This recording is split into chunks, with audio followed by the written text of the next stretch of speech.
Russia, I need to repeat this for people that don't know this, but Russia is not communist. Okay? Russia as a nation state is very capitalist. So cute, my little Hasanito.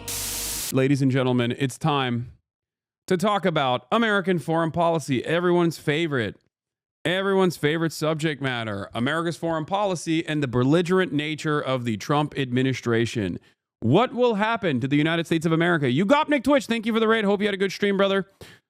We are talking about American foreign policy and the brutally honest ways in which Donald Trump operates, but also simultaneously the insane ways that Donald Trump operates. As you guys know, yesterday when I started the live stream, I was hit. I was hit like the Pentagon, like the McDonald's in the Pentagon, with a truth bomb, okay? A truth nuke coming from the Trump administration, where, they oftentimes there are a lot of these symbolic condemnation votes that take place in the General Assembly. And the American government did something that I never thought would happen, where basically they turned around and said, hey, we're siding with Russia on this condemnation of Russia's invasion of Ukraine, which I thought was wild. It does seem like they are trying to, piece together, like the Trump administration of Russia are trying to piece together some semblance of like mineral extraction arrangement. Obviously, Ukrainian sovereignty is not a point of contention here. Let's be real. It never was. But of course, when I say that, people used to yell at me and say, Hasan, you're, in the pocket of Lottie Poo. That's not how America operates. And I was like, nope, that's exactly how America operates. Guess what? That is precisely how America is operating. It's not unique to Donald Trump. He's just doing things optically differently. That's it. He is, he does not care about trying to massage the narrative and try to make you feel like this is something that you actually wanted in the way that previous administrations certainly did. They still yell at you for that. What do you mean? I know they do, but it's all good. They can keep yelling into the void as much as they want to, but it won't change the reality. Let's continue. Yeah, guess which country voted against the motion with the U.S.? Russia, North Korea, etc. Oh yeah, Israel. Of course, Israel voted for the motion alongside the United States of America. Come on now, what do you think? Israel is America. Like, yeah, they don't. What do you mean? His changing stance on the war in Ukraine has been highlighted at the United Nations, where its UN envoy voted twice alongside Russia. First, the two countries opposed a European drafted resolution condemning Moscow's actions and supporting Ukraine's territorial integrity. Then they backed a US resolution calling for an end to the conflict but containing no criticism of Russia. It comes as the French President Emmanuel Macron says a truce between Ukraine and Russia could be agreed in the coming weeks following talks with President Trump in the White House amid straining US-Europe relations. He is the first European leader to visit since Trump's inauguration, ahead of the arrival of the UK Prime Minister Sir Keir Starmer on Thursday. Meanwhile, in France, 2 people have been arrested in relation to an arson attack on the Russian consulate in Marseille on Monday. Prosecutors called the pair major individuals. In Ukraine, air raid alerts have been sounded again today. Overnight, Poland deployed aircraft to secure its airspace after Russia launched strikes targeting western Ukraine. The BBC's Joe Inwood reports. In northern Ukraine, new troops are still. This is just a flex. This is Israel stuff, for the record. Like, what Russia is doing is exactly what Israel stuff. The notion that, like, in the midst of a potential ceasefire negotiation that's taken place, Donald Trump is undermining the Ukrainian position in broad daylight, actively, openly, and also while that is happening, the Russians are simultaneously bombing Western Ukrainian positions. It's basically to tell everyone in Ukraine that's paying attention, whether they want to pay attention or not, that this is their reality, that they are, they weren't able to take the entirety of the country by force, but they will certainly cut a deal with America that allows them to take certain parts of the country whether people disagree with that or not. That's it. Being trained, even as the war enters its 4th year.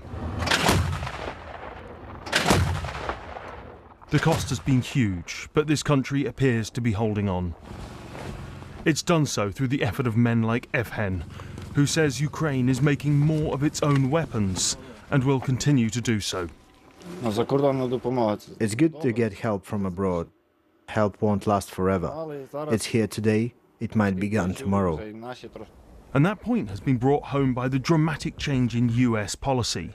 Once Ukraine's greatest ally, Zelensky sucking up to Israel got a sting now? Dude, he is not a person, okay? Like when, I don't know how to describe this. Zelensky has to suck up to Israel. It's not because of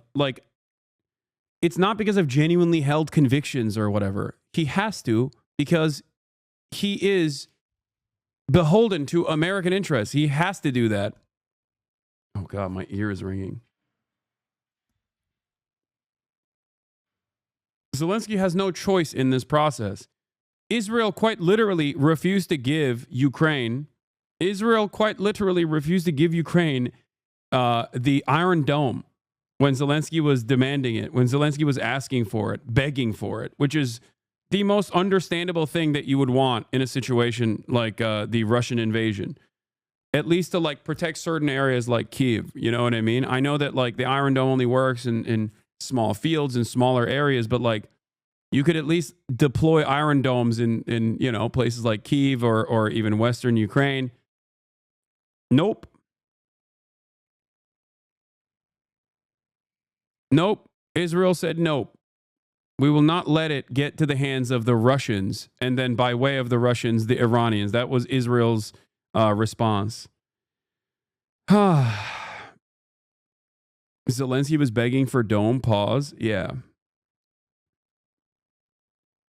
It is truly wild that you know, after all of this,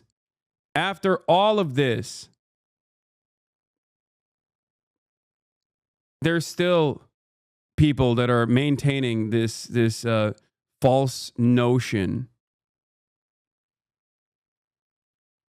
that America has any sort of like real interest in defending Ukraine. Donald Trump has started repeating Moscow lies about Kyiv starting the war. And so yesterday's visit... I'm actually curious, is Zelensky a Nazi? Like, does he run a Nazi party? Dog, Zelensky is Jewish. No, he's not a Nazi. What? The fuck? French President I mean, I Emmanuel guess you Macron. could be Jewish and a Nazi, but Zelensky is not. Zelensky's a dancer. He's a comedian. Erdogan is a watermelon salesman, and Zelensky is a comedian. To the White House had extra significance. Again, the relationship's been very special with France and very special with this gentleman on my right. They've always got on well, but there were points of disagreement. Europe is loaning the money to Ukraine. They get their money back. No, in fact, to be frank, we paid 60% of the total effort, and it was through, like the US, loans, guarantee, grants, and we provided real money, to be clear. And that was not the only crack in the transatlantic alliance. We need to Real money, to be clear. that the aggression should be condemned and discredited, not rewarded. In an extraordinary development at the UN, European countries and the US found themselves backing different resolutions on Ukraine, with America on the same side as Russia, Belarus, and North Korea. While in Kyiv, Ukraine's remaining allies took part in events to commemorate 3 years of war, and talks aimed at ensuring the sacrifices they've made will not have been in vain. Joe Inwood, BBC News. Well, our Ukraine correspondent James Waterhouse gave more details about the reaction from Kyiv to the talks between Macron and Trump. Well, we've had no specific reaction to a meeting between Emmanuel Macron and Donald Trump here. Instead, the focus has been on Ukraine's... MAGA is accidentally becoming communist? Okay, guys, Russia, I need to repeat this for people that don't know this, but Russia is not communist. Okay? Russia as a nation state is very capitalist. Okay? It's not. Vladimir Putin is not a socialist. Okay? Russia is not engaging in any action to uphold the principles of Marxist Leninism. Russia is a kleptocracy. Okay? They're commies, Hasan. He's Krasnov. Yeah. Donald Trump. I mean, the DPRK is not even communist. Like, at least in terms of how their election process works. They don't have any. They're not necessarily the most democratic People's Republic of Korea. I would say they're closer to a socialist form of governance than Russia, certainly. Russia is just a kleptocracy. But anyway, whatever. This is completely irrelevant. USA is already a kleptocracy too. Yes, you're not wrong.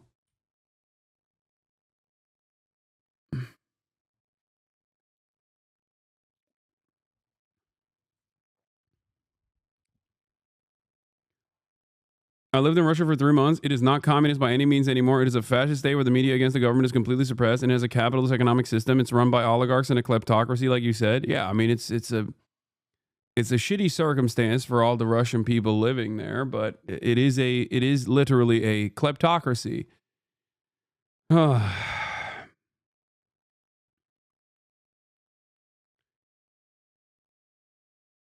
Anyway, none of that matters in this instance, because ultimately irredentist action or imperialist action from any nation that violates the sovereignty of another is completely unacceptable.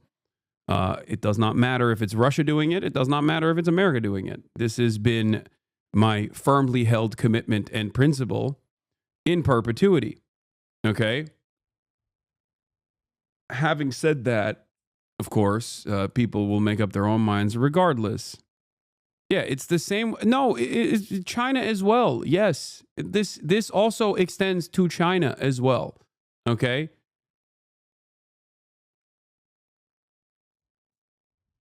It is completely unacceptable to violate the sovereignty of other nations. Okay? Having said that, getting back to the situation at hand. We're obviously entering a very... Putin's main opposition party is communists who have collectives, many local industries since the fall, but still hold little power on the national stage. Ukraine has made anything left of center illegal. They both suck. Yeah, okay. First of all, Putin's main opposition party is communist is a laughable thing to mention, considering that Putin controls even the opposition parties, so their existence is still beholden to Vladimir Putin. And that's precisely the reason why virtually every single one of them signed off on the special military operation. And there was very little criticism of that inside of Russia. Putin in opposition it's nothing. It's not real. Okay? It's not real. It's not a real principled opposition at all. That's not a real thing at all. It's just to make you feel like there's some semblance of democracy. But I would say even Russians would laugh at that notion. It's not real at all. I think that internally within the Politburo, within the Politburo of the Communist Party of China, there is more division and more real opposition, even though it's a one-party structure. Internally, there's more division and more opposition than the Russian the Russian structure, where all of the opposition is basically made up. Yeah, if you are really an opposing figure, you just find yourself maybe falling out of a window at some points. And you're not wrong about Zelensky also obviously going and eradicating any of the parties that were critical of him, at least to the left. claiming that they are pro-Putin and pro-Russia. So you're not wrong about that either. Yes, neither Ukraine nor Russia has like a real democratic process, but neither does the United States of America. Let's be real. If it's a sliding scale, however, I would say Putin's Russia is not even comparable in terms of like a sliding scale of how far away you are from a real democracy. It's definitely out there. It's further out there than the United States of America, and certainly further out there than even Ukraine.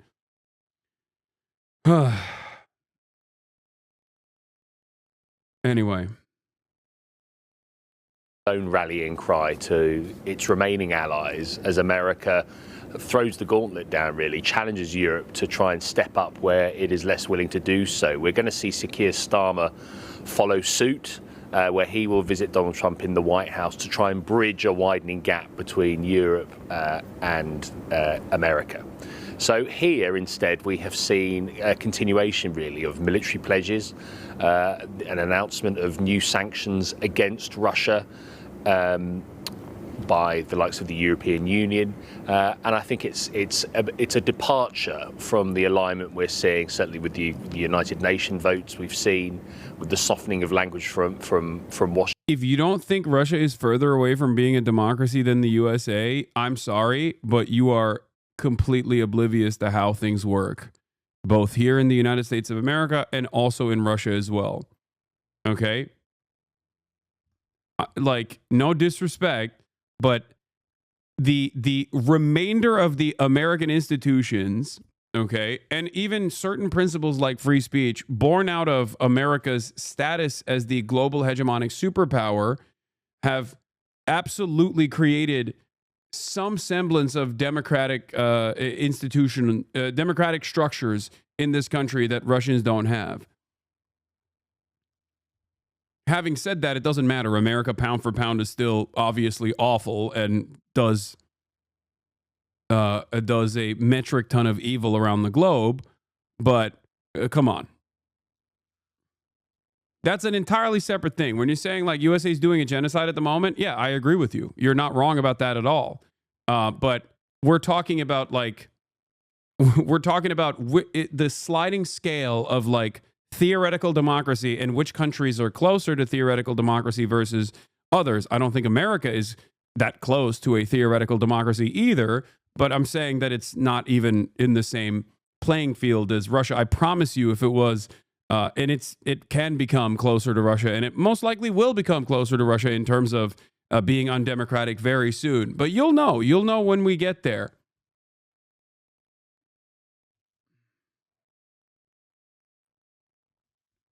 Yeah, we were talking about like domestic politics and like what's close to a democratic process, not which country is doing more evil. America, of course, is doing the most violence around the globe. It has the greatest capabilities of doing said violence around the globe. Washington, here we are still seeing a country still at war, and its European allies trying to adopt a stronger stance as possible in the absence of America. But what's reflected, I think, by Emmanuel Macron and Sir Keir Starmer going to Washington is the fact that they still need America for a military assurance if fighting was to break out after a ceasefire was agreed here. But for the beautiful domes, look at the domes behind them. It's so flat. Ukraine is so flat. You can see the domes. Now, it seems that more of Ukraine's closer allies are more willing to put boots on the ground, to send troops here to enforce some kind of ceasefire. At the moment, they're keen to stress it wouldn't be in a confrontational capacity, but there is no guarantee that fighting would not break out when you consider that Russia will continue, it looks like, to occupy a fifth of Ukraine, and that would involve a sizable military presence. James Waterhouse there. Well, joining me now is political commentator, author and journalist Christine Ockrent. Thanks for being with us, Christine. It was fascinating to watch the public interactions yesterday with Macron and Trump. Just first of all, what did you make of the overall, the body language, the precise language from what we saw? Well, I think there was some effort on both sides to make it look, fairly friendly. No hostile confrontation, but it is obvious that the transatlantic gap is widening. And there was that very interesting moment where Donald Trump, as usual, being carried away by his alternative facts, said, oh, you know, Europeans are getting their money back from Ukraine. And then Macron very calmly put his hand on Trump's arm and said, well, no, actually, no. Europeans paid 60% of the aid provided to. Oh my God, I don't care. Alongside with Russia, Iran. Okay, I'm skipping this.